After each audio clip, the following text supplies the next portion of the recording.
1334 మందిని మోసం చేసి 478 కోట్ల అక్రమ డిపాజిట్లు వసూలు చేస్తే 53 లక్షల రూపాయలు మాత్రం మోసం చేసినట్టు అద్వికా ట్రేడింగ్ కంపెనీ మీదన కేసు పెట్టడం ఏంటన్నది సాక్షి నిలదీస్తోంది. డిపాజిట్ల సేకరణ కేసుని ఎన్టీఆర్ పోలీస్ కమిషనరేట్కే ఎందుకు పరిమితం చేశారు, ఇది వాస్తవంగా 6-7 జిల్లాల్లో ఉంది కదా అన్నటువంటి పాయింట్ రైజ్ చేసుకొచ్చింది. ఉమ్మడి కృష్ణ, ఉమ్మడి పశ్చిమ గోదావరి, ఉమ్మడి తూర్పు గోదావరి జిల్లాల్లో కూడా బాధితులు ఉన్నారు.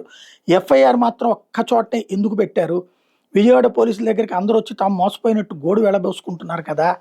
అలాగే అక్రమ డిపాజిట్ల సేకరణ తీవ్రమైన నేరం అయితే ఆ తరహా నేరాల్లో బాధితులు ఒకటి కంటే ఎక్కువ రాష్ట్రాలు ఉంటే ఆ కేసుని సిబిఐకి అప్పగించాలి. సెక్షన్ 30.30 స్పష్టం చేస్తుంది. అద్వికా ట్రేడింగ్ కంపెనీలో డిపాజిట్ చేసి మోసపోయిన వాళ్ళు తెలంగాణకు చెందిన బాధితులు ఉన్నారు. మరి ఆ కేసు దర్యాప్తును సిబిఐకి ఎందుకు అప్పగించడం లేదు? సెక్షన్ 11.11 ప్రకారం అక్రమ డిపాజిట్ల కేసు వివరాలను సిబిఐకి నివేదించాలి. ఆ తరహా కేసులు సిబిఐ దర్యాప్తు చేయాలని సెక్షన్ 29 స్పష్టం చేస్తుంది. మరి ఎందుకు అట్లా చేయట్లేదు?